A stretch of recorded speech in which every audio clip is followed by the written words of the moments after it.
Oke, Bapak Ibu semuanya, sekali lagi saya ingin menjelaskan bahwa forum diskusi ini kami selenggarakan untuk kita semuanya boleh ambil bagian mempelajari hal-hal, khususnya hal baru, hal-hal yang bisa menolong kita untuk semakin melihat panggilan Tuhan yang lebih jelas lagi di dalam pelayanan kita masing-masing.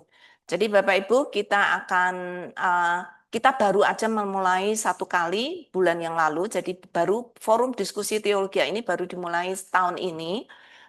Juga sekaligus bersyukur untuk teman-teman dari STT Baptis Bandung yang boleh mendorong kami untuk bisa menyelenggarakan acara ini. Mulai Januari kemarin kami sudah menyelenggarakan studi Alkitab klasik. Dan hari ini kita lanjutkan, bulan ini kita lanjutkan dengan fondasi studi Alkitab sebelum kita masuk ke studi Alkitab digital. Jadi Bapak Ibu kalau kita melihat ada satu timeline gitu ya. Ketika kita melakukan studi Alkitab klasik, lalu kita pindah sekarang menjadi studi Alkitab digital. Ada banyak sekali saya melihat orang kesulitan ya untuk berpindah ke Alkitab digital. Kesulitannya pertama karena mereka belum mempelajari studi Alkitab klasik dengan baik. Jadi ketika masuk ke studi Alkitab digital, mereka sangat tergopoh-gopoh, bahkan mereka banyak yang mengambil shortcut gitu ya, karena kemudahan yang diberikan oleh studi Alkitab digital membuat mereka melewati proses-proses yang sangat penting di dalam melakukan studi Alkitab. Nah, karena itu saya ingin kalau saudara nanti serius dan kita pasti akan masuk studi Alkitab digital. Kita tidak mungkin akan kembali lagi ke masa lalu dengan memakai buku. Jadi ini udah pasti kita akan pindah ke studi Alkitab digital. Tapi sebelum itu, alangkah baiknya kalau kita melihat lebih dahulu atau mempelajari lebih dahulu fondasinya apa. Soalnya saudara, kalau saudara langsung masuk ke studi Alkitab digital tanpa punya pengetahuan yang cukup atau literasi Alkitab dan literasi digital yang cukup, maka saudara akan sangat kesulitan, bukan kesulitan secara intelektual, tapi kesulitan secara saudara mengaplikasikannya di dalam kehidupan saudara. Karena itu hari ini menjadi bagian yang sangat penting bagi kita untuk mempelajari fondasi dari studi Alkitab. Jadi kata digital saya kasih kurung Bapak Ibu karena sebenarnya fondasi ini bukan hanya untuk digital, bahkan untuk untuk studi Alkitab analog atau pakai manual, pakai buku, ini fondasi tetap berlaku, gitu ya. Jadi Bapak Ibu ini dalam rangka menjembatani untuk pergi ke studi Alkitab digital. Tapi fondasi ini berlaku kapan saja, gitu ya. Kemarin kita sudah membicarakan tentang studi Alkitab klasik. Jadi kita nanti akan overview sedikit khususnya bagi saudara yang belum mengikuti studi Alkitab klasik bulan lalu. Lalu kemudian ada 3 pembicaraan yang akan kita lakukan bersama. Yang pertama adalah studi Alkitab klasik versus modern. Kemudian yang kedua 3 pilar fondasi teologis. Kemudian yang terakhir 5 pilar fondasi metodologis. Jadi sebenarnya fondasinya satu Bapak Ibu. Tapi karena punya kepentingan atau punya penekanan yang berbeda, maka saya bagi menjadi 2. Satu fondasi teologis, lalu yang satu lagi fondasi metodologis. Gitu ya. Lalu kita akan lakukan penutup. Oke Bapak Ibu, saya akan overview secara singkat studi Alkitab klasik. Istilah klasik, saya ingin expand lagi ya. Bulan yang lalu kami sudah membicarakan tentang apa artinya klasik. Saya akan lebih perdalam lagi supaya kita lebih mantap lagi mengerti apa istilah klasik ini gitu ya. Jadi di dalam konteks studi Alkitab klasik, istilah klasik merujuk pada pendekatan yang berakar pada sejarah umat Israel khususnya ya, kemudian tradisi gereja. Jadi 2 ini menjadi bukan fondasinya, tapi menjadi ujung tombak yang paling besar untuk studi Alkitab digital, yaitu apa yang kita lihat di dalam Alkitab, lalu di dalam sejarah panjang gereja dari lahirnya gereja sampai sekarang, ya. Jadi saudara, pendekatan klasik ini pendekatan yang sudah teruji selama berabad-abad. Jadi mulai dari masa Alkitab sampai zaman reformasi, bahkan sekarang sampai abad ke-20. Ya. Jadi saudara, metodologi berakar pada prinsip-prinsip interpretasi historis, gramatikal, dan juga kontekstual yang telah lama diterima oleh gereja. Nah, dalam hal ini gereja Injili dan juga gereja Reform dan gereja yang betul-betul mengikuti aliran studi Alkitab klasik gitu ya Bapak Ibu, termasuk di dalamnya ada Baptis dan juga ada beberapa aliran yang lain gitu ya. Jadi saudara, studi Alkitab klasik ini jelas berkembang sebelum era teknologi digital. Itu yang kita akan lihat bersama nanti. Jadi yang dimaksud klasik di sini bukan karena klasik ketinggalan zaman atau sudah kuno gitu ya. Tetapi sebaliknya, klasik itu artinya bisa bertahan dari dulu sampai sekarang, bertahan sepanjang masa. Saudara pernah mendengar ya kata, wah rumah ini modelnya klasik gitu. Artinya apa? Memang kuno, tapi masih tetap bagus sampai sekarang. Dan masih tetap disukai sampai sekarang. Bahkan masih populer sampai sekarang gitu ya. Jadi kalau dibilang, wah ini model bajunya klasik, artinya yaitu ada sentuhan lama, tetapi masih disukai sampai sekarang. Atau masih bertahan hingga sekarang gitu ya. Itu artinya klasik. Nah saudara, saya akan melihat secara umum kesimpulan dari pembicaraan bulan yang lalu. Yang pertama, studi Alkitab klasik itu berbasis lisan pada awalnya, bahkan terus dilanjutkan sampai masa Perjanjian Baru. Dan juga setelah dituliskan menjadi teks tertulis juga gitu ya. Jadi berupa gulungan, manuskrip, lalu akhirnya di zaman pertengahan gitu ya, kita melihat sudah dicetak dan kemudian bisa diakses walaupun aksesnya masih sangat terbatas. Studi Alkitab pada zaman dulu dipelajari dengan sangat lambat tetapi sangat intens, artinya sangat mendalam. Sangat beda sekali dengan studi Alkitab digital ya, saudara, dalam hitungan klik, dalam hitungan detik saja, saudara bisa mendapatkan hasil. Zaman dulu tidak, sangat lambat sekali, tetapi sangat dalam. Nah ini yang nanti kita akan pelajari lebih dalam nanti di studi Alkitab digital ya. Studi Alkitab klasik dilakukan lebih banyak secara komunal. Kita melihat bukti-buktinya di dalam Alkitab. Jarang dilakukan secara individual. Maksudnya bukan berarti tidak bisa, sangat bisa secara individu, tetapi lebih banyak pembacaan, pembelajaran studi Alkitab itu dilakukan secara publik, ya, baik pada zaman Perjanjian Baru di sinagog, bahkan gereja mula-mula pada saat itu. Nah, pada masa yang sekarang berpindah ya dari komunitas yang lebih kecil bahkan sampai ke keluarga. Tetapi yang kita belajar dari sejarah studi Alkitab klasik adalah pembelajaran Alkitab selalu dilakukan di dalam komunitas, baik kecil ataupun besar, ya. Walaupun tidak menutup kemungkinan ada juga individu, tapi dari individu selalu akan merambat juga ke komunitas. Kemudian teks terjemahan, ya, teks Alkitab diterjemahkan, lalu disalin, ditafsirkan, diuji, kemudian diwariskan kepada generasi yang lebih muda. Jadi saudara, ini mempunyai sejarah yang sangat panjang.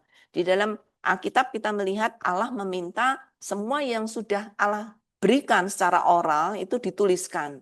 Nah, setelah dituliskan, di-preserve, ditulis, disalin ulang dan segala macam, kemudian diterjemahkan dan ditafsirkan, yang menjadi penekanan yang sangat kuat di dalam pembelajaran Alkitab di dalam Alkitab adalah bagaimana para ahli Taurat.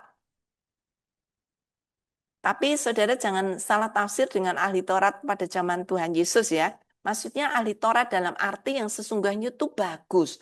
Mereka itulah penjaga Taurat, penjaga firman Tuhan. Walaupun kemudian diselewengkan pada masa Tuhan Yesus ya. Tetapi ahli Taurat ini dulu dipilih atau ditunjuk oleh komunitas orang percaya, bahkan dulu di Bait Allah pada awalnya, kemudian di sinagog, mereka lah yang mengajar firman Tuhan, yang mengajar Taurat gitu ya. Kemudian saudara kita lihat di dalam perjalanan sejarah, kitab-kitab itu setelah ditulis, disalin, kemudian diterjemahkan, kemudian ditafsirkan, yang menjadi bapak penafsir atau bapak hermeneutik yang kita kenal sekarang adalah Esra, karena Esra yang mendahului pembelajaran Alkitab dengan cara yang sistematis dan dengan cara yang sangat baik sekali. Dan diuji sampai sekarang di zaman gereja pun masih dipakai ya, ilmu hermeneutik yang juga dimulai oleh Ezra pada saat itu sampai kepada generasi kita sekarang. Nah, studi Alkitab klasik berorientasi pada formatif, bukan informatif. Nah, ini kita perlu belajar banyak ya. Saudara, sekarang banyak sekali studi Alkitab yang dilakukan hanya untuk mendapatkan pengetahuan tentang Alkitab. Tujuannya adalah untuk Alkitab memberikan informasi sebanyak mungkin tentang Alkitab gitu ya, atau tentang ayat-ayat yang ada di dalamnya. Tapi saudara, kalau kita melihat sejarah, studi Alkitab tidak pernah untuk tujuan atau berhenti di informasi. Selalu menjadi formatif, artinya menjadi pembentukan karakter, pembentukan iman bagi orang-orang yang mengikutinya. Ya, saudara, karena itu di dalam Alkitab ada perintah bagaimana firman Tuhan itu harus diingat, dipahami, dipelajari, diulang-ulang, lalu dihidupi. Gitu ya Bapak Ibu. Jadi ini menjadi pembelajaran yang sangat baik untuk kita sekarang, supaya jangan membuat Alkitab yang kita pelajari itu hanya sekedar informasi, tapi bagaimana itu membentuk hidup kita. Kemudian studi Alkitab klasik juga terikat pada tradisi penafsirannya. Ya, kalau saudara lihat kita gereja-gereja sangat menghargai tafsiran yang dibuat oleh para rabi, bapak-bapak gereja, gereja mula-mula, lalu para reformator gitu ya. Jadi saudara, generasi sebelumnya sudah menurunkan kepada kita cara memahami Alkitab dengan benar. Dan itu diteruskan berkesinambungan sampai melintasi bergenerasi-generasi. Ya, jadi saudara, prinsip penafsiran yang klasik ini dipelihara secara konsisten oleh gereja-gereja yang Alkitabiah, gereja-gereja yang setia kepada Alkitab. Ya, ini menjadi sangat penting dan ini yang akan kita teruskan. Karena itu studi Alkitab klasik itu menjadi fondasi untuk siapapun yang ingin mempelajari Alkitab berdasarkan otoritas Alkitab sebagai firman Tuhan yang menjadi penuntun hidup kita. Gitu ya, Bapak Ibu. Nah, ini yang kita udah pelajari minggu lalu dan kita akan maju ke berikutnya. Kalau saudara berbicara tentang studi Alkitab klasik, mungkin dalam hati saudara akan mikir apakah ada yang modern. Apakah studi Alkitab klasik itu dipakai terus-menerus? Apakah tidak ada pembaruan atau tidak ada yang lebih modern? Nah, saudara, kita akan melihat ya, studi Alkitab modern dengan studi Alkitab klasik. Bagaimana itu dibandingkan? Nah, kita perlu mengerti istilah modern lebih dahulu, karena istilah modern ini bisa menjadi salah paham, Bapak Ibu. Yang pertama, itu modern dalam arti media atau cara baru atau arti yang up to date gitu ya. Jadi kalau saudara punya bahan modern itu lebih baru daripada yang lama. Nah, seringkali kalau dalam kasus ini yang lama tuh ditinggalkan. Nah, di dalam kasus kasus studi Alkitab yang kita pakai sekarang, kita tidak meninggalkan yang lama, tapi kita meneruskan yang lama, gitu ya. Jadi kalau ini kata modern itu merujuk kepada modernitas, artinya penggunaan teknologi terkini, maka kita boleh berkata bahwa studi Alkitab yang modern itu adalah studi Alkitab yang memakai atau menggunakan alat-alat yang mutakhir, misalnya seperti software Alkitab, aplikasi Alkitab, sampai AI. Jadi ini dibedakan dari studi Alkitab manual. Yang manual dianggap lama dan sekarang sudah jarang dipakai lagi. Kalaupun ada, hanya sedikit orang karena bahan juga semakin banyak ada di ruang digital.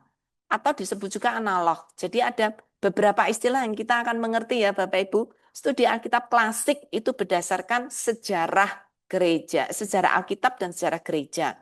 Sedangkan studi Alkitab manual atau analog itu studi Alkitab yang memakai alat-alat buku-buku sebelum masa digital. Kemudian ada studi Alkitab digital. Nah, ini dalam konteks ini. Tetapi ada satu istilah modern yang sangat berbeda sekali. Modern sebagai ideologi. Nah, saudara, kemungkinan saudara yang sekolah teologi akan bisa mengerti ini lebih baik dibandingkan yang tidak sekolah teologi, karena di dalam sekolah teologi kita belajar tentang teologi modern. Nah, itu apakah berarti teologi yang lebih baru daripada yang lama? Tidak. Ini modern dalam arti ideologi. Nah, ini sangat beda sekali. Jadi merujuk kepada modernisme atau gerakan intelektual yang memuja rasio yang lahir pada era pencerahan atau enlightenment. Jadi contohnya tadi sudah saya sebutkan teologi modern atau kontemporer. Ketika kita berbicara tentang teologi modern atau kontemporer di dalam salah satu mata kuliah di sekolah teologi ya, kita tahu itu adalah penyimpangan-penyimpangan yang terjadi pada abad-abad yang baru gitu ya, yang abad yang masa kini gitu ya, khususnya setelah zaman modernisme atau setelah era pencerahan. Nah, ada yang namanya studi Alkitab modern. Ini mungkin istilah yang tidak banyak dipakai ya, tapi saya akan pakai untuk membedakan antara studi Alkitab modern dan studi Alkitab yang modern. Yang modern itu pakai alat teknologi, sedangkan studi Alkitab modern itu adalah musuh dari studi Alkitab klasik.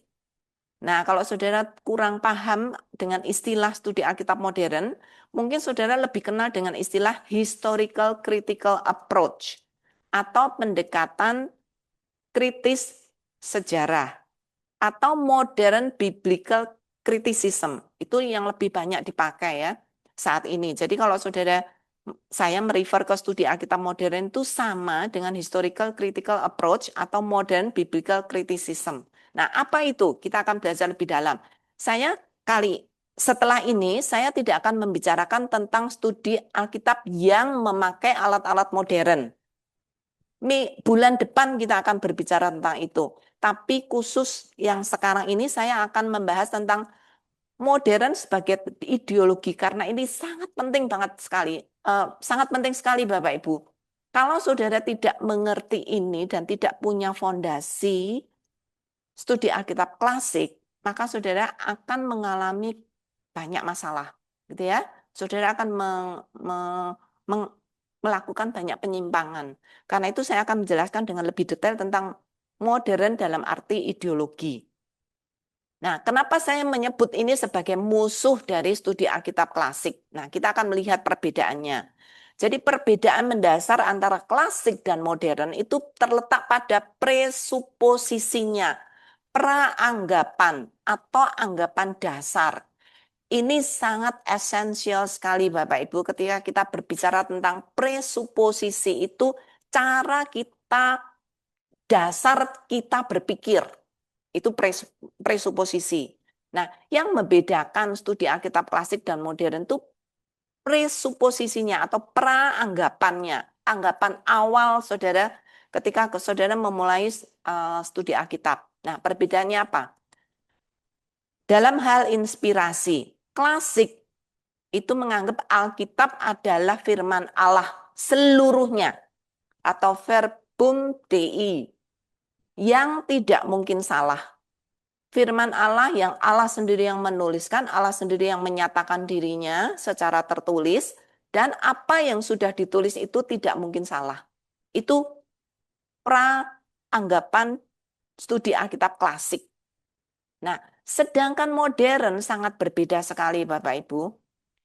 Dalam hal inspirasi, studi Alkitab modern menganggap Alkitab itu hanya dokumen religius yang bisa salah karena ditulis oleh manusia.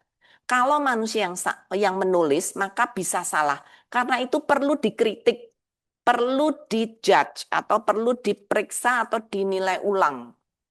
Beda banget ya Bapak Ibu ya. Saya nggak tahu saudara mengikuti aliran yang mana. Saya berharap saudara mengikuti aliran klasik, yaitu saudara percaya dengan doktrin inspirasi, yang berkata bahwa firman Allah seluruhnya, Alkitab adalah firman Allah seluruhnya, ya, yang tidak mungkin salah. Oke. Kedua, dalam hal otoritas. Studi Alkitab klasik menganggap bahwa Alkitab itu tulisan ilahi, punya otoritas tertinggi, karena otoritasnya adalah otoritas ilahi, dan mutlak, tidak boleh diganggu-gugat.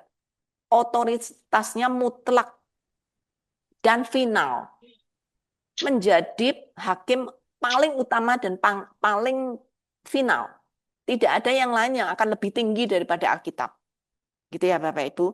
Nah, sedangkan studi Alkitab modern menganggap bahwa otoritas itu ada di rasio manusia.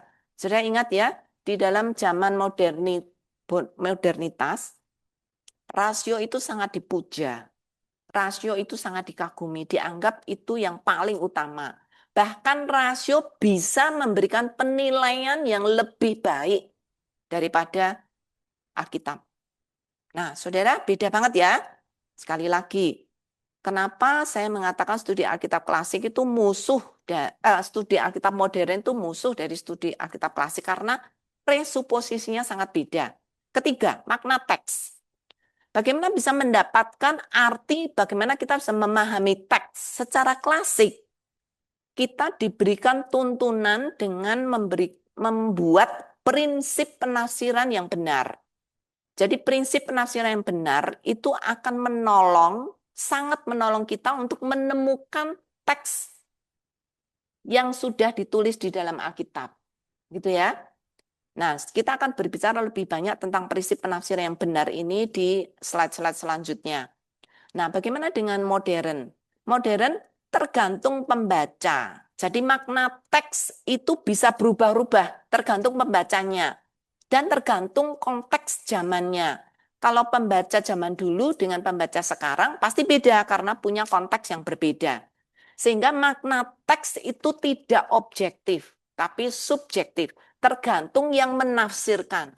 Wah, sangat bahaya banget Bapak Ibu. Itu tidak dipercaya oleh studi Alkitab klasik. Salah satu contohnya adalah John Calvin, ya, Yohanes Calvin. Dia sangat hati-hati sekali dalam hal ini. Makna teks itu sangat berhubungan dengan maksud utama Allah ketika menuliskan Alkitab. Bukan tergantung dari kita yang menafsirkan, tapi tergantung dari makna asli dari teks itu. Karena itu kita harus mempelajari dengan cara yang sangat sistematis, sangat bertanggung jawab, supaya makna teks itu tidak diartikan semau-maunya oleh para penafsirnya. Jadi ada kebenaran objektif yang saudara bisa dapatkan dari Alkitab. Tidak subjektif, tapi objektif. Artinya apa? Orang Amerika, orang Indonesia, orang manapun ketika membaca Alkitab ini punya penafsiran yang sama karena objektif. Gitu ya, bukan subjektif. Oh, kalau itu ditafsirkan di orang Amerika begini, kalau ditafsir tidak. Penafsiran tetap akan sama isinya, objektif. Pengaplikasiannya bisa berbeda dari satu negara ke negara yang lain. Satu ayat ditafsirkan punya makna yang sama di semua negara, tapi diaplikasikan oleh orang Amerika dan diaplikasikan oleh orang Papua atau orang Australia beda. Bisa beda. Aplikasinya yang beda, bukan tafsirannya yang beda. Bukan makna teksnya yang beda. Gitu ya Bapak Ibu. Sikap penafsir. Di dalam studi klasik, manusia tuh tunduk kepada firman Tuhan. Karena firman Tuhan lebih tinggi dari apapun. Dia otoritas utama dan final. Karena itu manusia harus tunduk. Apa yang dikatakan oleh Alkitab, manusia harus ikut dan taat. Nah, di dalam modern tidak. Manusia menilai dan manusia mengkritik teks. Jadi penafsir itu boleh mengkritik teks. Wah, ini salah gitu ya. Ini ayat ini tidak sesuai dengan konteks sekarang. Karena itu kita harus menafsirkan dengan cara yang berbeda supaya cocok dengan zaman sekarang. Nah, saudara, manusia menjadi penilai utama. Kalau di dalam studi Alkitab klasik tidak. Kalau kita tidak mengerti, maka kita akan terus mempelajari dan tetap akan tunduk kepada firman Tuhan sekalipun manusia tidak bisa mengerti. Sekalipun otak manusia atau rasio manusia tidak bisa memahami kenapa artinya seperti itu, kenapa dikatakan seperti itu. Kenapa di dalam zaman ini kita sulit menerimanya, bukan akhirnya kita menyerah untuk kompromi, oh kalau gitu teksnya yang salah. Tidak. Manusia tetap tunduk kepada firman Allah dan terus mempelajari lebih dalam lagi. Maka diharapkan dari apa yang dipelajari itu akan dibukakan oleh Tuhan. Karena itu kita percaya dengan progressive revelation. Artinya apa? Tuhan semakin lama menjelaskan semakin jelas kepada kita. Bukan teksnya yang salah, kitanya yang tidak jelas. Ya, beda sekali. Kelima, hasil tafsiran. Hasil yang ditafsirkan dari studi Alkitab klasik itu membentuk kita. Karena kita tunduk kepada firman, maka itu yang akan membentuk kita yang harus menyesuaikan dengan firman Tuhan. Bukan firman Tuhan yang menyesuaikan dengan kita. Jadi cara berpikir kita dibentuk oleh hasil tafsiran kita, sehingga kita semakin taat pada Tuhan. Nah, sedangkan modern tidak. Cara berpikir manusia menentukan bagaimana teks dipahami. Ya, jadi yang menjadi judge atau yang menjadi penilai utama adalah manusia. Dan cara berpikir manusia itu menentukan bagaimana teks itu dipahami. Bukan kita yang dibentuk, tapi teks harus menyesuaikan dengan pemahaman manusia.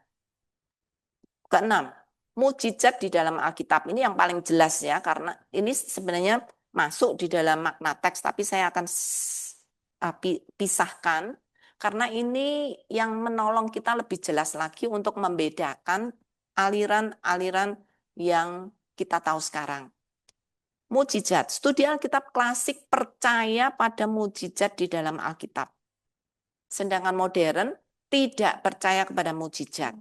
Karena tidak bisa diterima oleh akal manusia. Rasio manusia tidak bisa menerima mukjizat. Karena itu berarti teksnya yang harus menyesuaikan. Itu menurut modern. Karena itu apa? Di dalam penafsiran, mukjizat di dalam oleh orang-orang yang mengikuti aliran studi Alkitab modern, mereka mengatakan bahwa mukjizat itu bukan terjadi sungguh-sungguh, tapi itu hanya sebagai simbol saja. Karena mereka tidak percaya. Kenapa tidak percaya? Karena rasio tidak bisa menerima mukjizat. Berarti yang salah teksnya. Berarti teks itu tidak boleh diartikan secara literal. Harus diartikan sebagai simbol saja. Saudara, sangat beda sekali ya. Saya sangat berharap saudara menangkap esensi dari perbedaan ini. Di antara kita, bahkan gereja-gereja yang ada di sekitar kita, itu mengikuti dua aliran ini. Mungkin saudara, nggak ada Bu, semuanya ikut klasik. Oh, saudara belum tahu. Ada gereja-gereja di dekat-dekat kita, itu mengikuti aliran studi Alkitab modern. Saudara, ini akan kelihatan sekali dari cara mereka berkhotbah, dari cara mereka menjelaskan firman Tuhan, itu akan sangat jelas sekali. Walaupun mungkin tidak kentara semuanya ya, mungkin salah satu akan lebih kentara dibandingkan ciri-ciri yang lain. Dalam hal inspirasi mereka mungkin secara teori mengakui, tetapi de facto-nya tidak. Juga dalam hal otoritas, makna tes, sikap penafsir, dan lain-lain. Jadi saudara, salah satu dari ciri-ciri perbedaan ini akan kelihatan. Apakah mereka memakai studi Alkitab cara modern, pemahaman ideologi modern, atau klasik. Nah, sekarang saudara paham ya, kenapa saya mengatakan studi Alkitab modern itu musuh dari klasik. Kenapa musuh? Karena sejak zaman gereja awal, saudara, sampai sekarang, para teolog yang setia kepada Alkitab, mereka berperang mati-matian untuk menjelaskan bahwa studi Alkitab modern atau pemikiran yang dianut oleh ideologi modern itu tidak sesuai dengan Alkitab. Mereka bukan hanya menghindari, tapi mereka memerangi secara ofensif ya. Jadi saudara, walaupun sekarang saya melihat ya sedikit sekali pendeta-pendeta yang mau memerangi hal ini. Yang saya tahu persis ya, yang banyak memerangi ini adalah orang-orang dari gereja Reform. Itu sangat agresif sekali gitu ya. Kalau sudah melihat kenapa orang Reform itu sering dibenci oleh gereja-gereja, karena mereka secara agresif menyerang studi Alkitab modern ini, sehingga kelihatan mereka sangat tidak ramah, kelihatan mereka sangat kurang menjaga hubungan gitu ya sepertinya. Tapi saya bisa mengerti saudara, karena itu kita harus punya hati yang tulus, tapi cerdik seperti merpati, bagaimana kita bisa meluruskan khususnya mereka-mereka yang sudah terlanjur mengikuti aliran ini, entah itu jemaat biasa atau bahkan pemimpin gereja. Itu ya Bapak Ibu. Oke, sekarang kita akan masuk ke diskusi. Saya sangat berharap saudara bisa angkat tangan, saudara bisa maju ke, ke depan kalau teman-teman dari Sekolah Teologi Baptis untuk memberikan pendapatnya. Pertanyaannya, apa bahayanya jika kita tidak peduli dengan presuposisi seseorang dalam menafsirkan Alkitab? Seseorang itu bisa pendeta, bisa orang awam, bisa pemimpin rohani, saudara ya. Ada banyak yang kita mungkin tidak mengatakan dengan istilah presuposisi, tapi sekarang saudara tahu ya dasar pemikirannya. Apa bahaya jika kita tidak peduli? Allah, biarinlah, mereka kan maunya gitu ya, terserah gitu ya. Oke, apa bahaya jika kita tidak peduli dengan presuposisi seseorang? Bisa pendeta saudara, bisa teman saudara, bisa dosen saudara dalam menafsirkan Alkitab. Oke, saya akan stop share untuk kita bisa berdiskusi. Ya, Lihat ini Pak Sigit sudah resen. oke, silakan Pak Sigit. Ya, Bu, saya ini real case aja, jadi memang ada satu STT dan masuk denominasinya itu yang memang saya pelajari presuposisinya itu kan teologi penderitaan, kemudian apa, eh, banyak melontarkan kritikan lah terhadap teologi patriarki seperti itu. Nah, itu kalau menurut saya kan itu memang ada dosa dosa yang dibuat oleh pemimpin-pemimpin gereja di masa lalu di waktu itu. Tetapi ketika kita melihat konteks yang sekarang kan itu kesalahan sudah diperbaiki menjadi lebih baik lagi gitu. Nah, ternyata yang ditonjolkan itu hanya luka-luka masa lalu terus gitu loh. Oh, dulu gini gini gini gini, kami doanya gini gini. Jadi teologinya itu ya teologi jadul di masa lalu yang mempengaruhi penafsiran ke mahasiswanya, ke alumninya, ke jemaatnya sehingga ya defense mekanismenya itu bagi saya itu tinggi banget gitu sehingga Ya, meyakinkan Bapak, bahwa kamilah yang benar gitu. ya, Bapak pertanyaannya apa? Atau statement Bapak atau jawaban Bapak, apa bahayanya? Ya presuposisi seorang yang mempelajari Alkitab itu bisa berbahaya ketika dia hanya mengandalkan pengalamannya di masa lalu, tidak melihat perkembangannya di masa kini, sehingga itu terkadang menimbulkan hate speech, hoax, dan Hate juga speech. framing ke arah yang menyesatkan, Bu. Ya, Gitu. oh, sangat bahaya ya Pak ya. Ini penyimpangan yang sangat serius saya pikir ya. Ya, Bu. Oke, terima kasih banyak Pak Sigit. Oke, teman-teman Sama, yang Bu. lain, silahkan bisa ikut berbagi. Setujukah dengan Pak Sigit atau saudara punya pendapat yang lain atau tidak setuju dengan Pak Sigit? Oke, Pak Ridwan, silakan Pak Ridwan. Ya, masih mute Pak.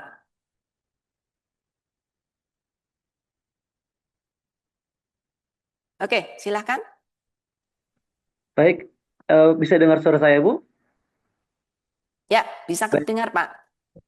Pertama, terima kasih untuk penjelasan Ibu yang udah sangat komprehensif ya, membandingkan dan dengan menjelaskan secara terperinci. Nah, terkait dari pertanyaan Ibu, saya mengingat saya membaca buku bahwa sebelum era abad pertengahan itu doktrin Alkitab itu yang menghakimi sains, yang menentukan kebenaran itu apa, baik dalam ilmu ekonomi, itu Alkitab adalah primadona sebelum abad pertengahan. Tetapi pada abad pertengahan, enlightenment, pencerahan itu justru Alkitab yang dihakimi. Dia bukan Ya, lagi primadona gitu. Dia udah itu jauh sekali perubahannya. Justru dia dihakimi oleh rasio ilmu ekonomi politik itu dihakimi dia menghakimi Alkitab, tetapi pada masa sebelum abad pertengahan itu Alkitab yang menghakimi segala sesuatu. ya. Nah, pertanyaan Ibu, kenapa tadi terjadi ada penghakiman-penghakiman ini? Karena ada presuposisi, kan begitu. Karena Ya, presuposisilah yang memandu kita berpikir dan menafsirkan segala sesuatu. Nah, sehingga ada peristiwa ketika penafsiran heliosentris, akhirnya Galileo Galilei dibunuh Ya. oleh karena kesalahan teks Alkitab itu sendiri begitu, karena presuposisinya bahwa Alkitab tidak pernah salah, sehingga pada saat itu dianggap Galileo Galilei sebagai seorang bidah melawan doktrin gereja tentang heliosentris. Nah, itu adalah bahaya presuposisi juga, Bu, kan begitu. Kalau Ya. saya nanti bisa minta tolong diluruskan. Lalu bagaimana misalkan menurut Ibu tentang pendapat eh, John Caputo ya, dia mengusulkan penafsiran yang knowing without knowing gitu.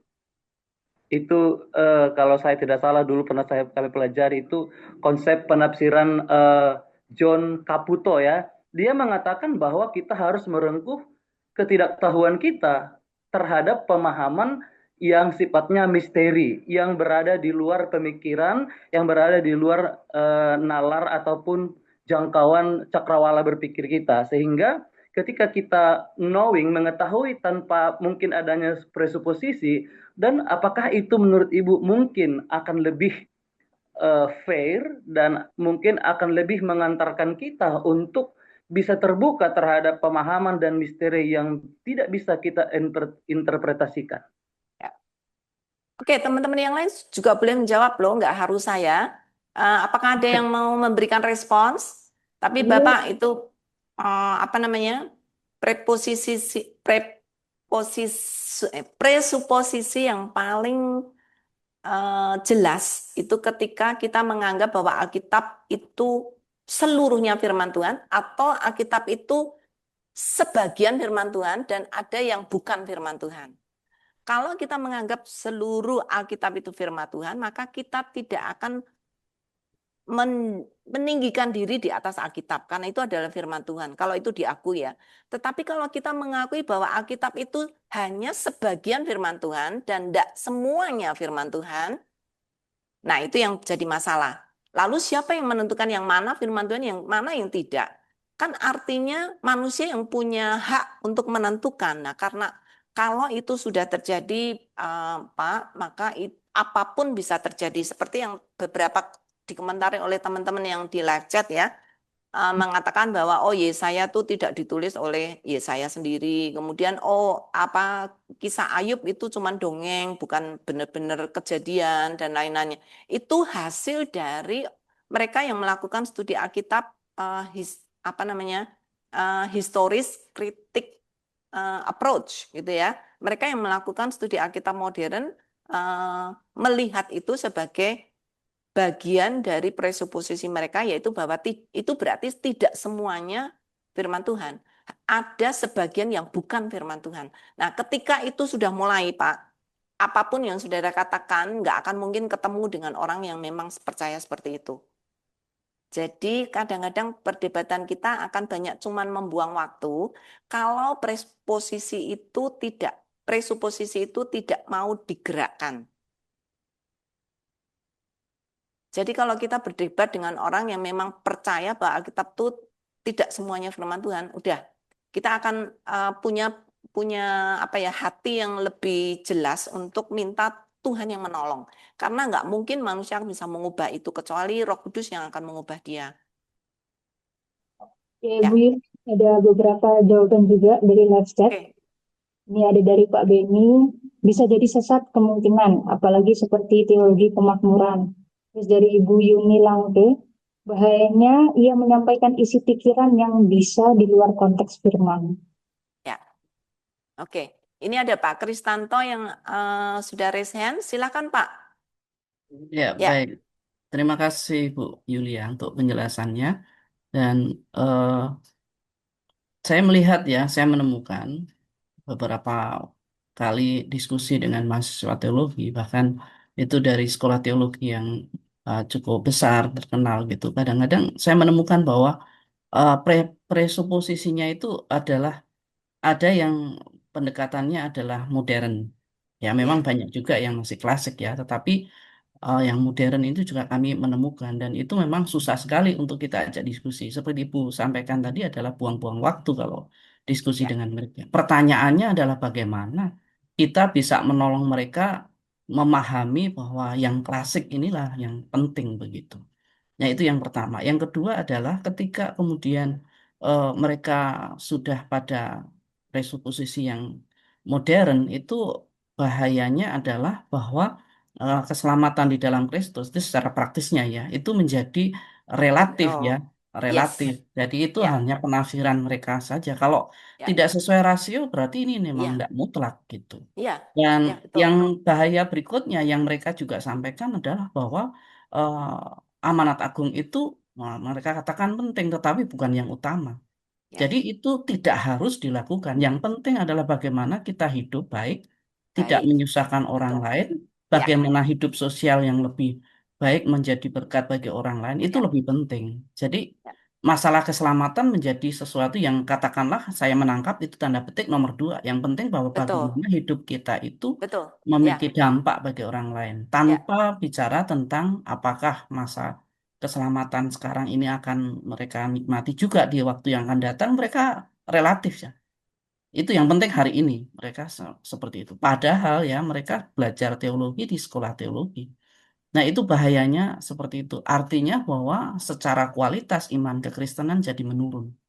ya, Gitu. ya. Itu dari Oh, saya. Makasih, Bu.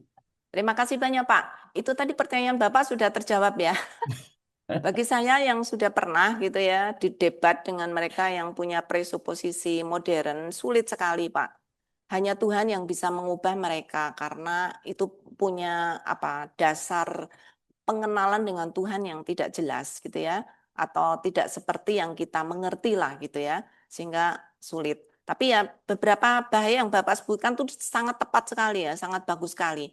Bahkan akhirnya mereka mengatakan bahwa keselamatan itu pun relatif gitu ya. Artinya apa? Keselamatan tidak hanya ada di dalam Yesus Kristus, bisa di luar Yesus Kristus pun ada keselamatan. Itu lahir dari kelompok aliran modern ini, Pak, bahwa keselamatan itu tidak hanya di dalam Yesus Kristus. Ya, oke. Terima kasih banyak waktu, Mas. Saya masih harus memberikan beberapa presentasi. Terima kasih banyak untuk teman-teman yang sudah berpendapat dan juga memberikan pertanyaan. Nanti kalau ada waktu saya akan melihat di jawaban dari live chat ya, Milia. Oke, saya akan share screen lagi. Ya, oke, sudah bisa lihat? Oke, saya akan memberikan sepintas ya, enggak semuanya, tapi sebagian saja. Sorry. Ya, sebagian saja ya, bahaya. Ya, studi Alkitab modern adalah musuh studi Alkitab klasik karena ya seperti apa ya akan berbenturan terus-menerus ya. Dan kalau saudara punya hati, sungguh saudara harus berperang mati-matian untuk mereka ya. Berperang bukan melawan dan mendebat mereka, bukan enggak. Tapi mengasihi mereka lebih sungguh supaya mereka boleh melihat kasih Tuhan di dalam hidup mereka gitu ya. Jadi jika presuposisi studi Alkitab modern menjadi fondasi khususnya dalam melakukan studi Alkitab, baik itu analog ataupun digital, maka konsekuensinya apa? Satu, kehilangan otoritas.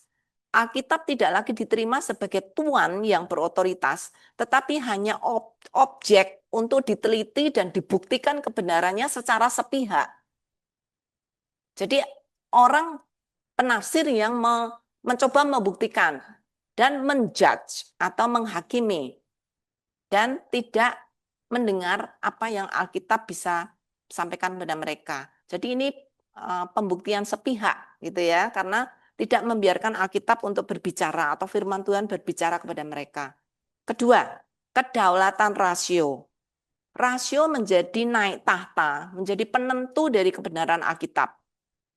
Dan kita akan terjebak pada objektivitas yang palsu. Artinya apa? Oh, saya objektif sekali memberikan pendapat ini. Oh, tidak, itu pendapat kamu, pendapat manusia. Pendapat manusia itu selalu subjektif, Bapak Ibu. Nggak mungkin akan bisa objektif. Nah, Alkitab memiliki kebenaran yang objektif. Nah, saudara mau terima atau tidak terima, kita akan belajar dari zaman ke zaman. Para penafsir dan juga para teolog yang setia kepada Tuhan membuktikan bahwa kebenaran Alkitab adalah objektif, gitu ya. Karena apa? Karena kita akan meminta Alkitab yang menjelaskan pada kita, bukan kita menghakimi Alkitab atau membuktikan itu kepada Alkitab. Alkitab bisa membuktikan dirinya sendiri. Maka dari itu banyak para teolog yang mempunyai satu prinsip, ini salah satu ya, prinsip penafsiran Alkitab. Kalau ada bagian Alkitab yang tidak jelas, maka pasti ada bagian Alkitab yang lain yang harus kita pelajari untuk menjelaskan yang tidak jelas itu. Scripture interpret scripture, artinya Alkitab yang menafsirkan Alkitab sendiri. Jadi saudara, Alkitab itu tidak perlu dibela dalam satu tanda kutip ya. Bukan saya menentang apologetika, enggak. Tapi artinya apa? Alkitab bisa membela dirinya sendiri karena Alkitab itu firman Tuhan yang mampu menjelaskan pada kita. Kalau ada yang tidak tahu, itu bukan teksnya yang salah, tapi manusia yang tidak cukup untuk mengerti. Beda sekali ya. Oke, yang ketiga tadi disebut juga oleh Pak Kristanto, relativisme kebenaran. Alkitab tidak lagi memiliki kebenaran mutlak, tetapi relatif tergantung dari kapasitas manusia yang menilainya. Jadi saudara, kalau saudara melihat sekarang itu menjadi zaman era digital ini, menjadi zaman era post-truth. Karena semua menjadi direlatifkan oleh mereka. Tidak, ya. Jadi saudara, menerima hasil studi Alkitab tanpa memeriksa presuposisi penulisnya, itu seperti saudara menerima donor darah tapi tidak dicek dulu golongan darahnya apa. Jadi alih-alih menyembuhkan itu bisa mematikan. Ya, saudara. Jadi kalau saudara misalnya ya dalam satu ketika saudara mendengar khotbah atau mendengar pengajaran yang menurut saudara itu tidak sesuai dengan ajaran Alkitab, jangan mendebat topik itu, tapi tanyakan presuposisi dia. Kalau presuposisinya percaya bahwa Alkitab itu bukan seluruhnya firman Tuhan, dan Alkitab itu memiliki kebenaran yang hanya relatif, tergantung yang menafsirkan, maka saudara akan tahu. Saudara nggak mungkin bisa mendebat terlalu banyak, tapi saudara bisa mendoakan dia, mengasihi dia. Itu ya Bapak Ibu. Oke, berikutnya, fondasi teologis studi Alkitab. Saya tadi katakan ada 2 fondasi ya Bapak Ibu. Kita akan sekarang berbicara tentang fondasi teologis dulu. Ya, kalau saudara mau menjadi seorang penafsir Alkitab yang baik, yang setia kepada Alkitab, saudara harus memiliki 3 fondasi ini. Pertama, saudara harus percaya dengan doktrin inspirasi. Doktrin inspirasi yang berbicara tentang otoritas Alkitab. Alkitab adalah firman Allah seluruhnya. Tidak ada yang tidak ada. Tidak ada yang tidak firman Tuhan. Dan Alkitab itu tidak bersalah, tidak berubah, cukup otoritasnya final di atas rasio manusia. Saudara harus punya fondasi ini. Kalau tidak, maka hasil tafsiran saudara akan sangat berbeda. Ya. Oke. Kedua, spiritualitas penafsir. Ini menjadi bagian sangat penting Bapak Ibu. Walaupun penafsir itu mungkin bukan paling utama, tetapi kan Tuhan pakai dia untuk menjelaskan firman Tuhan, untuk menjelaskan atau melakukan studi Alkitab untuk menjelaskan pada orang lain.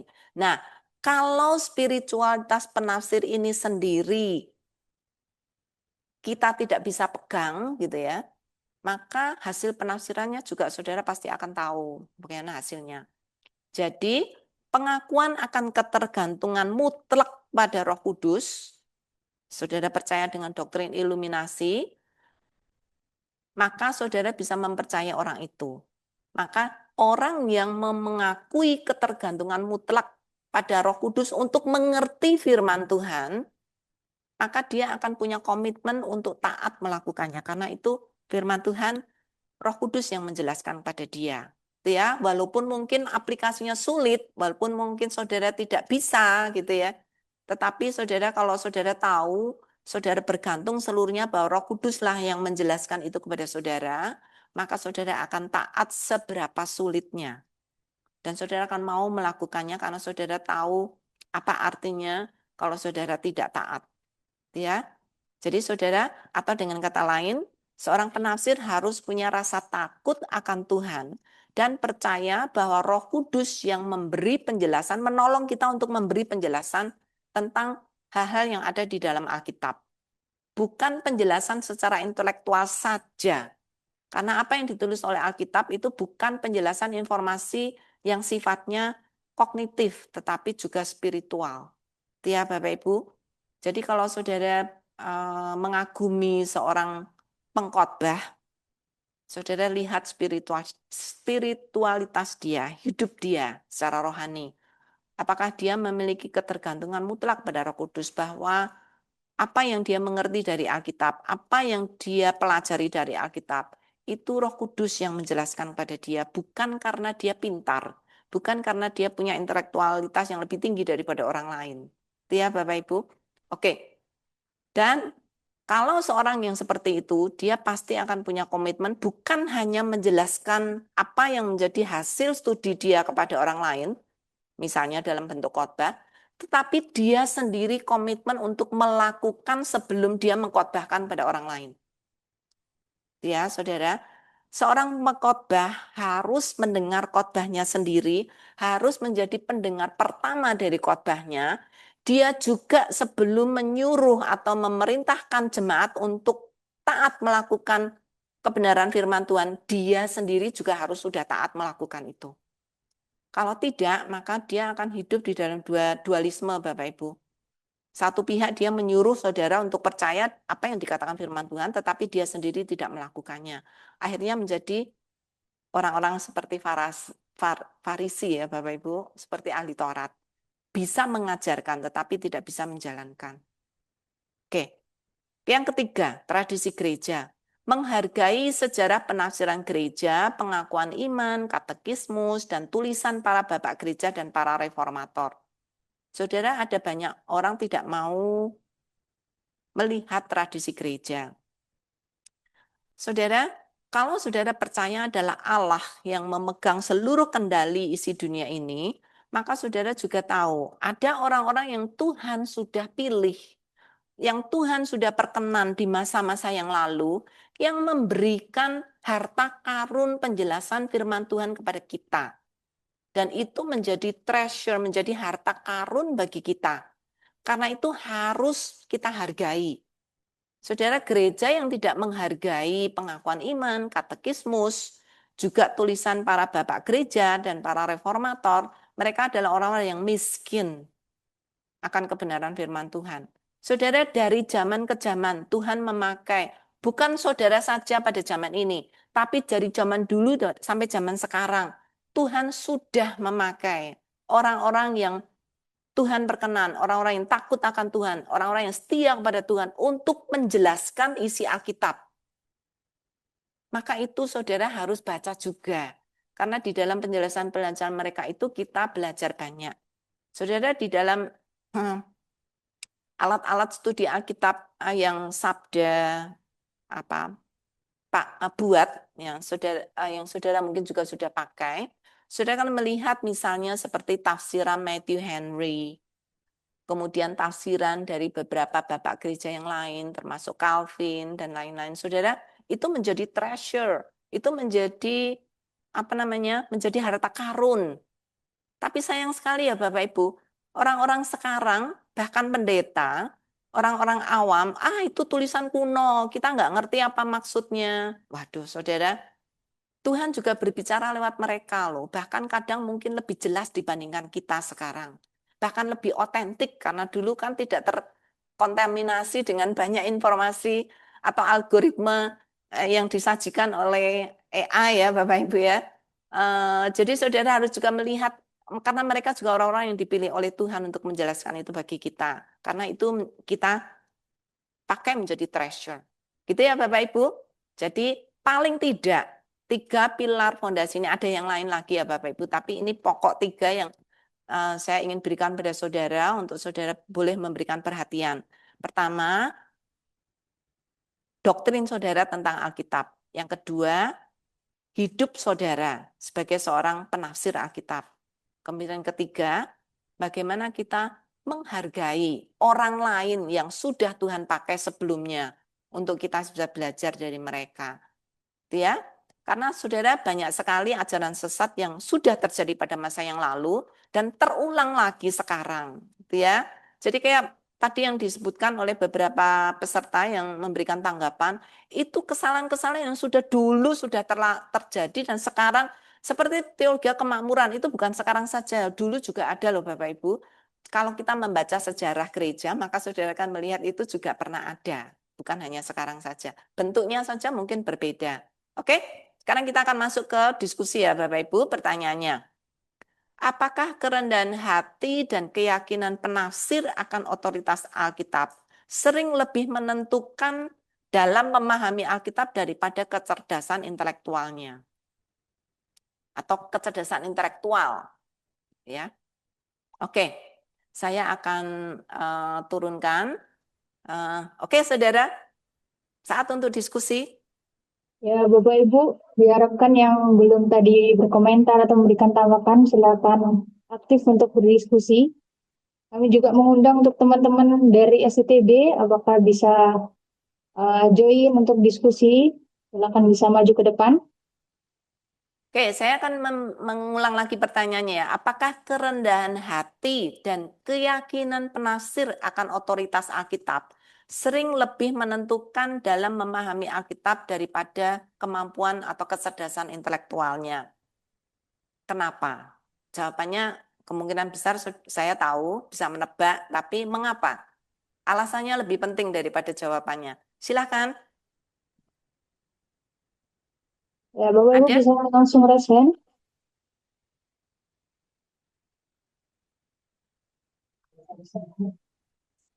Ya, dari teman-teman staf Sabda, apakah ada? Ya, dari staf Sabda, silakan. Oke, Saudara Yudo. Iya, Saudara bisa dengar ya? Oke, mari Kak Yudo. iya.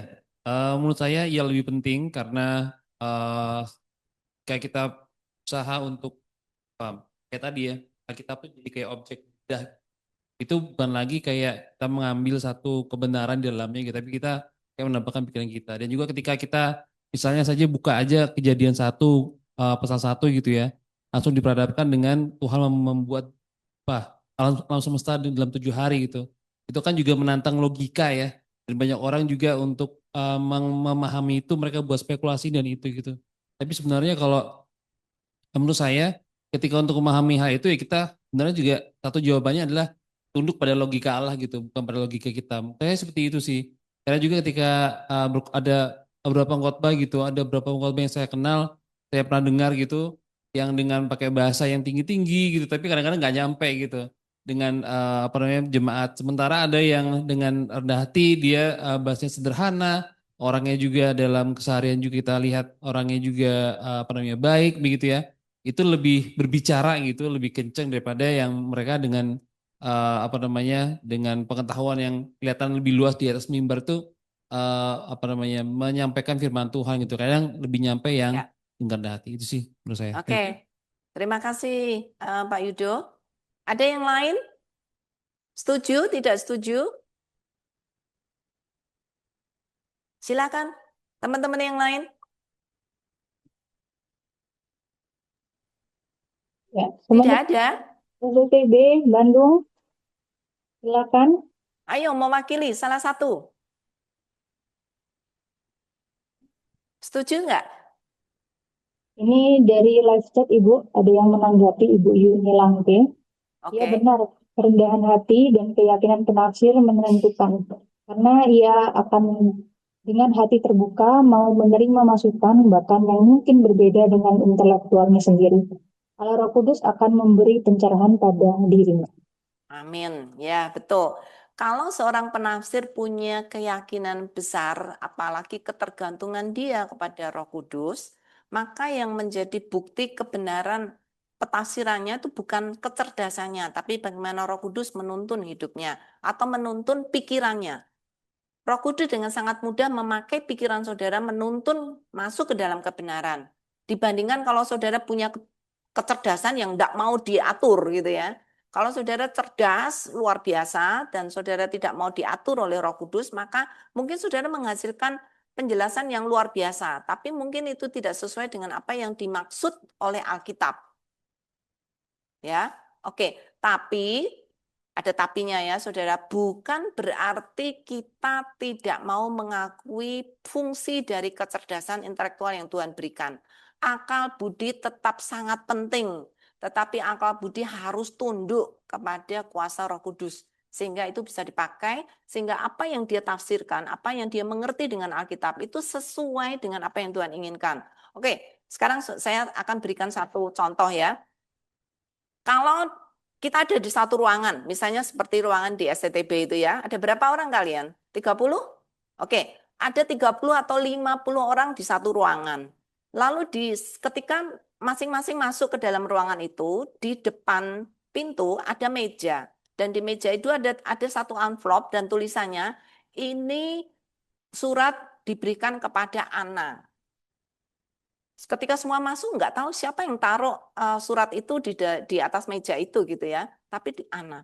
Kemudian tambah bingung lagi karena di dalam ruangan itu yang sudah hadir 50 orang ini, ada 5 orang Ana. Lah, Ana yang mana nih? Ana yang ini atau Ana yang ini atau Ana yang itu? Cuman Ana saja. Oke, sekarang saudara, kalau saudara ingin tahu yang benar itu untuk siapa? Ana yang mana? Saudara kan tanya siapa? Tanya teman yang juga tadi masuk bareng-bareng, terus menduga-duga, oh yang suka menulis itu si anak A. Jadi kemungkinan ini untuk anak A ini, oh tadi si anak B itu punya masalah. Enggak anak A, yang anak B itu yang, kan akhirnya jadi relatif ya. Anak yang mana? Bagaimana saudara perlu tahu, bagaimana saudara akan tahu siapa yang dimaksud sesungguhnya, anak yang mana? Saudara akan tanya ke siapa? Tanya pengirimnya, Bu. Betul. Tanya orang yang membuatnya dong. Orang yang membuatnya tahu persis untuk anak siapa. Kalau saudara cuma saling menebak satu dengan yang lain, sama seperti Alkitab Bapak Ibu, yang menulis siapa? Tuhan. Kalau saudara tanya orang lain, itu ya menduga-duga. Yang paling tepat adalah tanya Tuhan. Ini maunya apa gitu. Tuhan, ini maksudnya apa? Yang tahu kan maksudnya Tuhan gitu ya. Ada mungkin 5 maksud yang bisa saudara tebak. Tapi kan yang paling tepat bagaimana saudara tahu tepat kan harus tanya Tuhan gitu ya. Oke, jadi kalau penafsir punya keyakinan Tuhan yang memberikan Alkitab ini, maka Tuhan juga yang tahu maksudnya apa. Maka secerdas apapun saya mencoba untuk menafsirkan siapa ini, apa ini, pasti belum tentu salah. Kalaupun betul, itu hanya kebetulan. Bukan karena memang saudara tahu betul. Itu ya, Bapak Ibu?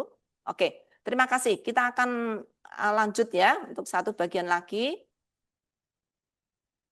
Oke. Ya, sudah bisa lihat? Oke ya. Oke, kita akan lanjut ke bagian yang ketiga. Fondasi metodologi studi Alkitab. Ya, semoga ini bisa cepat ya, karena ada 5. Sorry, salah ini ya. Harusnya 5 pilar fondasi. 5, karena ada konteks penulisan, ada latar belakang, analisis bahasa, analisis sastra, dan maksud penulis. Ya, jadi saudara ada 5 pilar fondasi metodologi studi Alkitab. Ini fondasi akan membuat studi Alkitab saudara kokoh. Ya, jadi aturan main di dalam studi Alkitab klasik itu adalah gramatikal, historis, teologis. Itu istilah istilah kerennya ya. Tapi saya akan terjemahkan dengan kata-kata yang lebih mudah untuk kita semuanya. Jadi 5 fondasi. Pertama adalah konteks penulisan. Kedua latar belakang. Ketiga analisis bahasa. Keempat analisis sastra. Dan yang keempat maksud penulisnya. Tadi ilustrasi saya dengan surat yang di ruangan untuk Ana, itu tadi maksud penulisnya. Kita nggak perlu menebak-nebak. Kita langsung tanya kepada maksud penulisnya, kan yang penulisnya yang tahu gitu ya. Oke, saya akan jelaskan satu persatu ya. Konteks penulisan, memahami bagaimana Alkitab dalam hubungannya dengan ayat sebelum, sesudah, dan keseluruhan kitab, serta latar belakang kepenulisannya. Gitu ya. Jadi saudara ketika membaca Alkitab, jangan hanya mencomot satu ayat, lepas dari konteksnya. Saudara harus membaca ayat-ayat sebelumnya dan juga ayat sesudahnya.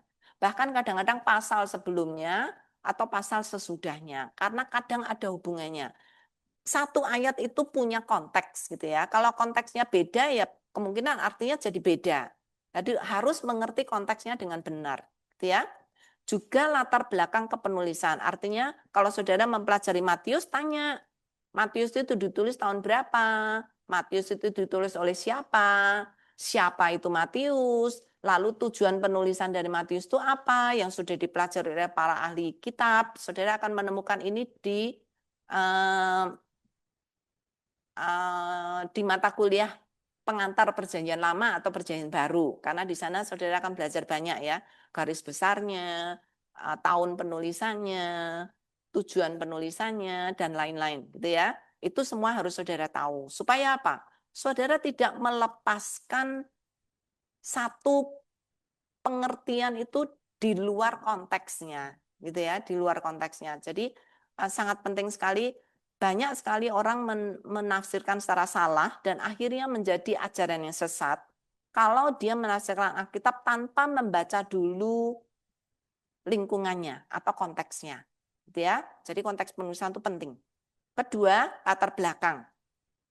Saudara harus memahami situasi sejarah, budaya, politik, dan kondisi yang terjadi ketika teks itu ditulis.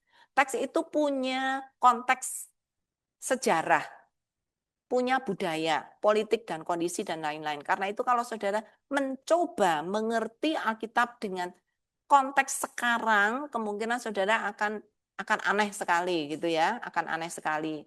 Jadi kalau saudara ingin mengerti dengan baik, belajarlah.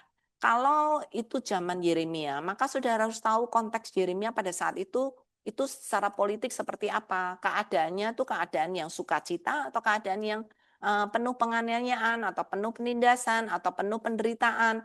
Kalau orang menderita, kemungkinan besar ketika membaca surat nabi-nabi mereka bisa relate dengan baik ya, karena punya kondisi yang sama. Karena itu kalau saudara ingin mengerti situasi pada saat itu, saudara mencoba masuk ke situasi saat itu. Caranya apa? Mempelajari latar belakangnya, gitu ya. Sejarahnya bagaimana, budayanya bagaimana, dan lain. Kemudian yang ketiga ada analisis bahasa. Memperhatikan kata-kata yang dipakai penulisnya. Semua kata yang dipakai di dalam Alkitab itu ditulis dengan sengaja, bukan asal-asalan ya, Bapak Ibu.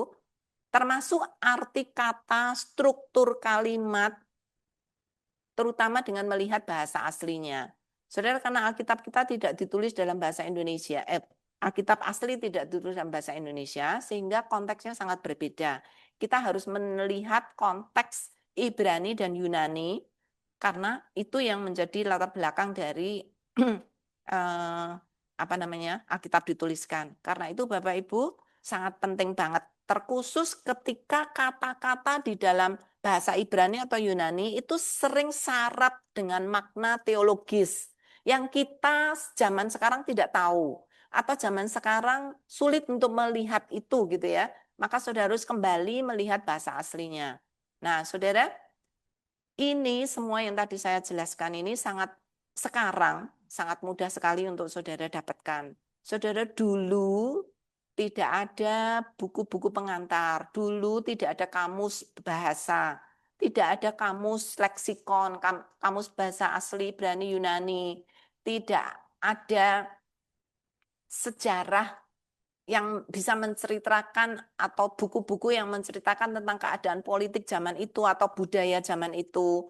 Saudara, sekarang saudara hidup pada zaman yang sangat luar biasa, bisa mendapatkan treasure atau harta karun peninggalan para penafsir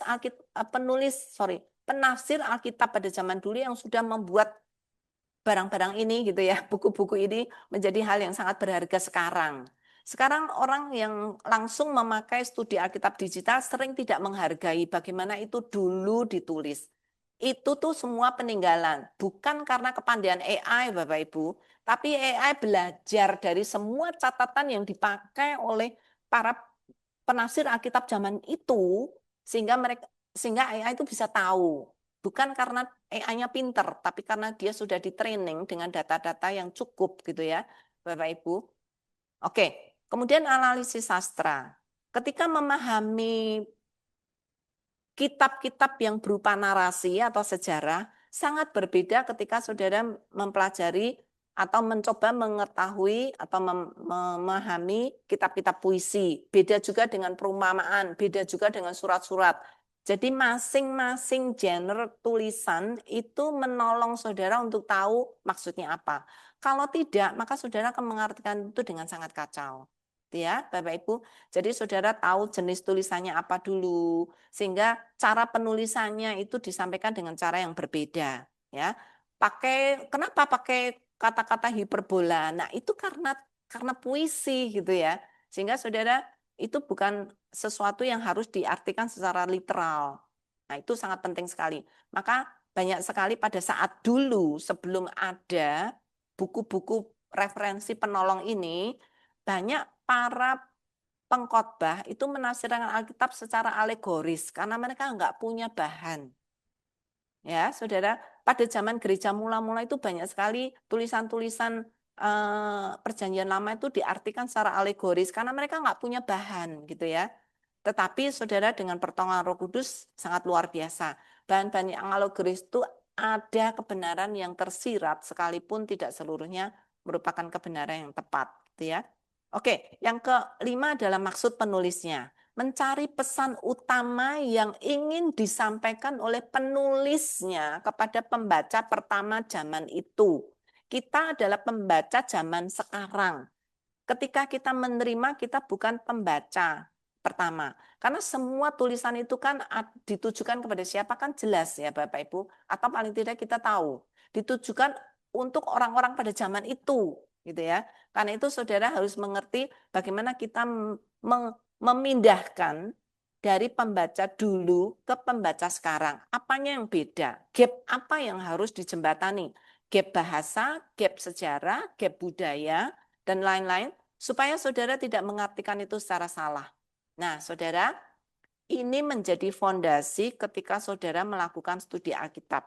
Kalau saudara tidak mau melakukan pembelajaran yang lumayan rumit ini, maka saudara akan mengartikan semau-maunya tidak seperti yang Tuhan inginkan.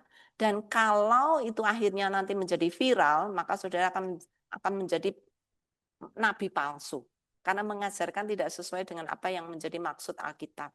Itu ya Bapak Ibu. Sekarang dulu ada banyak nabi palsu ya. Sekarang mungkin istilahnya bukan nabi palsu ya. Istilahnya apa Bapak Ibu? Pengajar palsu kali ya. Oke, jadi saudara mempelajari Alkitab itu butuh kerja keras. Kalau sekarang saudara hidup di dunia digital atau di era digital, saudara hanya main klik, hasilnya dapat. Dan saudara anggap itu sebagai kebenaran. Sangat salah banget Bapak Ibu, saudara-saudara. Miliki dulu fondasi metodologis sebelum saudara memakai alat-alat studi Alkitab digital. Supaya apa? Ketika saudara memakai studi Alkitab digital, saudara akan mengikuti prosedur ini dulu. Gitu ya. Bukan tiba-tiba AI, tolong buatkan khotbah dari Matius 28 ayat 19 dan 20. Langsung saudara dapat khotbah. Saudara, itu bukan cara yang benar ketika saudara mempelajari Alkitab. Ada metodologis yang saudara harus ikuti lebih dahulu. Saudara boleh pakai AI, bukan berarti tidak boleh ya Bapak Ibu. Yayasan Lembaga sendiri membuat Alkitab GPT gitu ya untuk saudara. Boleh pakai, tapi dengan cara yang benar. Saudara tanya AI dulu. Tanya konteks penulisannya, siapa yang menulis, ditulis tahun berapa. Itu semua AI bisa memberikan pada saudara. Tapi kesimpulan itu saudara harus bawa. Saudara harus belajar, jangan skip prosesnya. Ketika saudara membaca hasil itu, oke misalnya ayat sebelumnya apa hubungan ayat ini dengan beberapa ayat sebelumnya, apa hubungan ini dengan penulisnya, dan lain-lain. Ketika saudara mempelajari itu dan mendapat hasilnya dari AI, itu harus saudara baca, jangan di skip. Saudara baca, saudara pelajari, itu proses di mana saudara itu mempelajari firman Tuhan dengan baik. Ya, termasuk latar belakangnya. Saudara tidak tahu latar belakang Daud pada saat itu atau para pemazmur yang menuliskan mazmur pada saat itu. Saudara bisa tanya gitu ya, Bani Korah itu apa? Kemudian saudara akan tanya beberapa, misalnya, gembala pada zaman Daud itu artinya apa? Itu AI bisa memberikan. Saudara tinggal membaca saja. Bahkan kadang saudara membaca saja malas gitu ya, mempelajari aja malas. Nah, saudara, ini harus diikuti pondasi ini supaya saudara tidak gegabah ketika menjelaskan. AI bisa sangat ngawur kalau saudara tidak tuntun, karena dia tidak dituntun secara sistematis. Kalau saudara tuntun AI secara sistematis, konteksnya dulu, latar belakangnya dulu, lalu menganalisa bahasa. Oh, AI, ini kata-kata penting yang ada di dalam pasal-pasal ini atau di dalam satu pasal ini apa saja? Apa artinya di dalam bahasa Ibrani Yunani? Kemudian apa makna teologisnya? Saudara bisa pakai AI, tetapi yang harus mengerti makna teologisnya itu kan saudara, bukan AI. Ya. Kemudian analisis sastra, memahami jenis tulisannya, apa bedanya kalau itu ditulis secara puisi dan ditulis secara narasi, dan lain-lain. Kemudian maksud penulisnya. Maksud penulisnya itu sudah ada para ahli penulis Alkitab atau penafsir Alkitab yang sudah membuat panduan untuk masing-masing buku. Itu menjadi treasure bagi kita untuk kita pelajari. Dan AI juga mempelajari itu. Gitu ya Bapak Ibu. Jadi saudara harus pakai AI sebagai pendamping, bukan sebagai penentu otoritas. Beda banget. Gitu ya. Oke, sekarang kita akan terakhir masuk ke pertanyaan ya. Aduh, masih punya waktu enggak ya? 5 menit. Apa respons Anda terhadap pernyataan ini? Yang penting ayat ini berbicara secara pribadi kepada saya. Yang penting saya tahu apa artinya untuk saya. Benar enggak ini saudara, pernyataan ini? Yang penting ayat ini berbicara secara pribadi kepada saya. Oke. Kalau saudara jawabannya ya atau tidak, berikan alasannya. Saya akan turunkan ya. Oke, Mili. Oke, terima kasih Ibu Yulia. Ya, Bapak Ibu silakan bagaimana bisa menanggapi pertanyaan dari Ibu Yulia. Bapak Ibu bisa audio, bisa resen. Ini saya juga undang teman-teman dari SCTB. Oke, ini dari Pak Tumbur dulu Ibu. Oke, Pak Tumbur, silakan Pak Tumbur. Selamat pagi, Bu. Maaf ya, saya nggak open kamera. Iya, Bu. Terima kasih. Saya sangat terberkati Yayasan Sabda ini sejak belajar AI ya, Bu ya. Saya memang hampir tiap hari saya gunakan. Benar yang Ibu katakan tadi itu belum tentu benar gitu, harus dipandu. Yang menjadi pertanyaan saya, Bu ya, udah kadang saya nggak punya kemampuan untuk memastikan apakah yang dijawab oleh IA itu benar gitu ya. Apa bekal saya, modal saya untuk memastikan yang dijawab oleh AI itu benar gitu. Nah, karena pengalaman saya karena masih saya baca yang manual Alkitab misalnya, baru saya punya dasar. Bagaimana kalau seseorang yang tidak pernah baca Alkitab langsung buka AI nanya seperti tahapan yang Ibu sampaikan tadi gitu loh. Ya. Jadi saya jadi khawatir juga. Oke. Ya itu Bu, makasih Bu. Ya, terima kasih Pak Tumbur. Ini mungkin akan lebih banyak terjawab di bulan depan ya Pak, ketika kita membahas tentang studi Alkitab digital termasuk dengan AI ya. Tapi paling tidak Bapak, saya jawab singkatnya saja ya. Itu yang AI tidak bisa tiru untuk kita, yaitu membuat judgement. AI itu nggak punya roh, AI itu nggak punya bijaksana. Jadi saudara, dan AI itu bukan orang Kristen, jelas bukan orang ya, tetapi tidak punya pandangan preferensi Kristen yang ditekankan kalau saudara tidak suruh gitu ya, harus disuruh kamu adalah orang Kristen, nah baru dia akan mau jadi orang Kristen. Tapi Bapak Tumbur, itu yang menjadi keistimewaan manusia yang tidak bisa dilakukan oleh AI, yaitu mengerti hal-hal yang rohani. Mana yang benar dan mana tidak benar. Jadi, Bapak, selain Bapak bergantung kepada Roh Kudus, tidak ada cara yang lain. karena Roh Kudus yang akan memberikan kebenaran. Satu. Yang kedua, belajar dari komunitas, Pak. Ada orang-orang yang sudah tunjuk Tuhan sebelumnya, seperti buku-buku yang sudah ditulis, tafsiran-tafsiran yang ditulis oleh orang-orang yang takut akan Tuhan, itu bisa menjadi penolong, Pak. Jadi cross check dengan bahan-bahan yang sudah terpercaya, yang sudah diakui oleh gereja Injili sebagai tafsiran yang benar. Maka itu menjadi salah satu cara. Ya, itu jawaban pendek saya, Pak. Tadi ada Ibu siapa yang Ibu Septi tadi. Bu Selvi, silakan Bu. Mute Bu. Unmute dulu, Bu. Ya. Ya. Baik, tadi pertanyaannya, Ya. apakah setiap firman Tuhan itu pasti bermanfaat ya, Bu ya, kepada Enggak, setiap Bu. Ini pasti. kalau ada orang berkata, yang penting ayat ini berbicara secara pribadi kepada saya. Saya enggak peduli dengan metodologi tadi. Yang penting ayat Alkitab itu berbicara secara pribadi kepada saya. Menurut Ibu, itu kalimat betul enggak, Bu? Ya, kalau menurut saya tidak sepenuhnya benar ya, Bu ya. Tapi kalau pengalaman saya pribadi, ketika ayat itu benar-benar sudah menjadi berkat rema dalam kehidupan saya, jadi itu adalah kesempatan kepada saya atau suatu momentum yang baik kepada saya supaya orang lain juga itu bisa merasakan makna yang sama atas firman Tuhan itu, Bu. Kan firman Tuhan itu juga menjadi jawaban atas semua kebutuhan kehidupan kita. Dan Oke, kebutuhan kehidupan lalu kita kan bagaimana dengan metodologis, fondasi metodologis itu, Bu? Apakah seorang yang mengerti firman Tuhan itu harus memiliki studi Alkitab yang benar untuk bisa mengartikan Alkitab dengan benar? ya itu sangat wajib, Bu ya. Bagaimana Wajib. kita bisa menyampaikan kebenaran kepada Ya. orang lain, sementara kita sendiri tidak tahu apa isi kebenarannya. Jadi tidak hanya itu menjadi berkat bagi saya ya, Iya, tapi apakah itu memang yang diinginkan oleh Alkitab gitu ya? Berkat pasti kita membaca buku rohani yang lain yang bukan Alkitab pun itu bisa menjadi berkat. Bahkan membaca koran pun bisa menjadi berkat. Apa bedanya dengan Alkitab? Itu ya. Oke. Ada lagi Bu Septi? udah cukup Ibu, terima kasih. Oke, terima kasih banyak Ibu. Balik Ada lagi yang lain? Sambil menunggu yang lain, ada beberapa dari live chat, Ibu.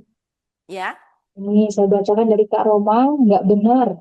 Itu artinya memaksa ayat, bukan mengeluarkan artinya. Tapi ya miris banget, karena rata-rata orang maunya eisegesis, bukan exegesis. Terus ini dari Pak Sigit, berbicara secara pribadi itu perlu dipertanyakan apakah seolah-olah jadi problem solving atau tools, sehingga seolah-olah jadi keajaiban yang memang pengilhaman dari Roh Kudus, sorry, sehingga seolah-olah jadi keajaiban atau memang pengilhaman dari Roh Kudus ketika ia merenungkan secara pribadi. Ini perlu hikmat, dan hikmat itu perlu belajar, bukan semata-mata didikte dari langit. Ini satu lagi dari Pak Robert. Memang penting ayat Alkitab berbicara kepada kita secara pribadi. Dari situ kita belajar makna teks, maksud penulis. Apa yang Ya, khusus kita untuk Pak katakan. Robert bukannya kebalik ini Pak ya. Kita belajar dulu makna dari teks Alkitab itu supaya kita bisa mendapat berkat dari situ ya, bukan kebalik ya. Ya, oke. Ada lagi?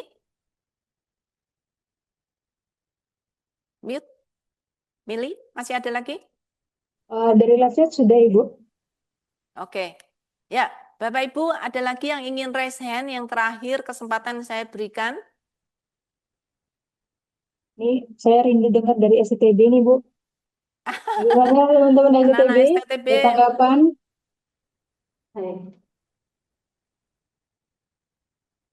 Dari pertemuan hari ini yang saya dapatkan itu, seorang penafsir Alkitab sangat perlu untuk belajar bagaimana memahami landasan teologis untuk studi Alkitab dan juga memahami 5 pilar tadi ya, untuk menafsirkan Alkitab. Tadi ada 5, memahami konteks, latar belakang, gramatikal, tadi ada